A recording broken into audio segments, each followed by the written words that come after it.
Irmãos, a paz do Senhor. Eu me chamo Daniele e, juntamente com outros irmãos, faço parte da equipe de acessibilidade da Igreja Cristã Maranata.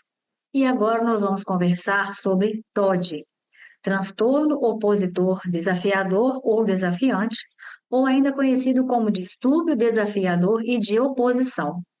São nomes que mudam, né?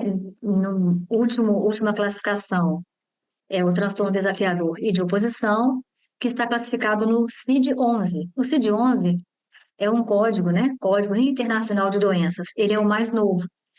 O TOD nós classificávamos no CID-10, né? Então, houve essa mudança, mas só lembrando que isso é uma curiosidade apenas, e o CID, ele é um instrumento médico. Os médicos usam, nós conhecemos quando trabalhamos com esse público, mas é um instrumento médico. Então, hoje é mais conhecido como distúrbio desafiador e de oposição, mas é o TOD.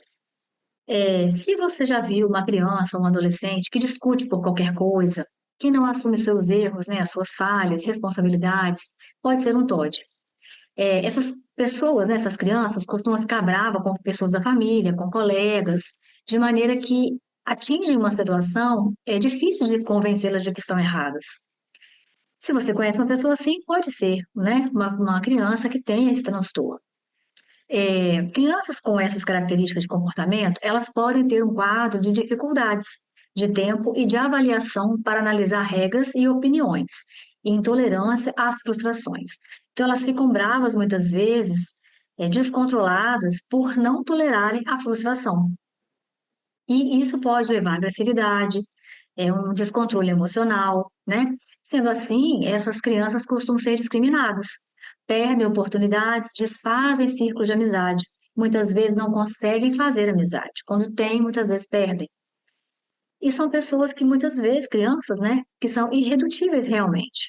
Então, assim, acontece muitas vezes um próprio familiar, né, excluir aquela criança, um primo, né, e a criança ficar mal vista na escola, um professor muitas vezes, né, pode classificar de forma errada, pode excluir também, né, mas na igreja isso não pode acontecer. Então, nós estamos conversando aqui, mostrando algumas características apenas, nós poderíamos falar de mais só sobre o comportamento, ou sobre a linguagem dessa criança, ou como esse transtorno pode acontecer na vida de uma pessoa, mas seriam muitos detalhes, então nós vamos falar aqui de um modo geral.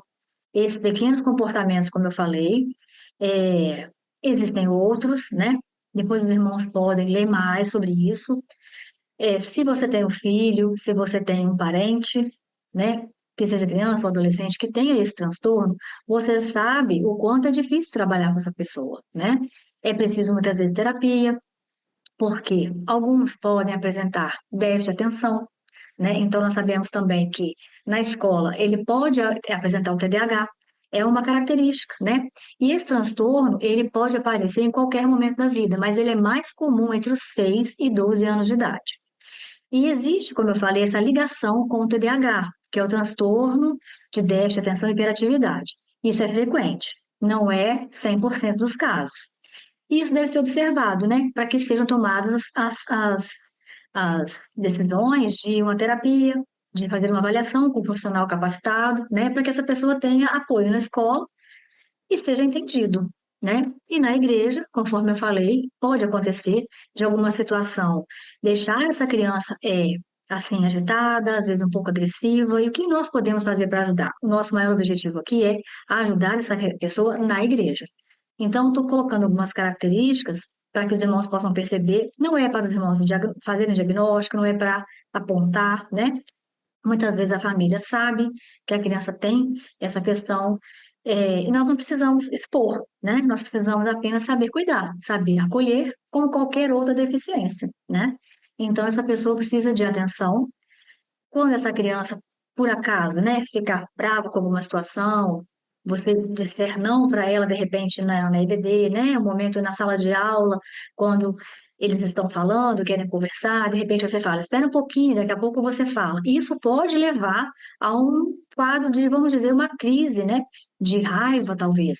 E essa criança precisa ser acolhida nesse momento, porque ela não consegue, é mais forte que ela, ela não consegue lidar com isso a ponto de se acalmar sozinha, né? Não adianta você conversar, porque naquele momento ali ela precisa se acalmar. Então, a melhor coisa é deixar ela se acalmar, não precisa apontar, não precisa dizer que tá feio, não vai ganhar depois a atividade, não vai levar a lembrancinha para casa, não é dessa forma. Né? É uma criança como qualquer outro, adolescente como qualquer outro, que muitas vezes só tem essa dificuldade emocional e comportamental de se controlar.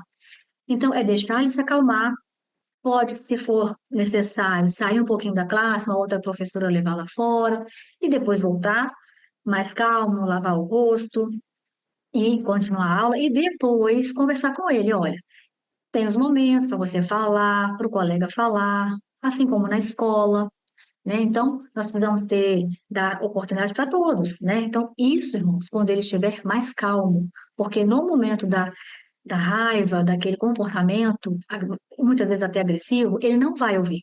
Então, ele precisa desse entendimento, desse apoio emocional, onde ele precisa se acalmar primeiro. Então, por isso é interessante, né, gente, nós sabemos de estar, às vezes, com mais uma professora, né, para dar esse apoio, para levar um pouquinho lá fora, né, não é para ficar brincando lá fora, é para levar, para se acalmar, lava o rosto, volta, bebe água, só para terminar de ouvir a aula, porque também não é uma fuga, levá-lo para fora, né? Então, irmãos, são algumas características que eu falei. Os irmãos, né, têm muito acesso, podem ler mais sobre isso, para poder tentar ajudar mais essas crianças. E aqui é somente realmente uma, uma pequena dica, né? Algumas pequenas dicas para que essa criança seja aceita na igreja, acolhida na igreja, não seja exposta, né? Sempre com todo o carinho nosso, de qualquer forma, o abraço na hora que for necessário, a oração na hora que for necessária, né?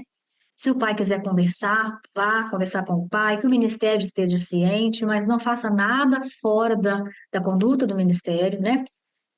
Conversar com a família mesmo, para ela se sentir bem, se sentir acolhida, porque muitas famílias com qualquer criança, com qualquer deficiência, muitas vezes elas deixam de ir na igreja por conta de falta, né, do nosso apoio. E isso não pode acontecer. Então, nós precisamos mais do que nunca apoiar e acolher essa família e essas crianças. Irmãos, eu me despeço aqui com a paz do Senhor.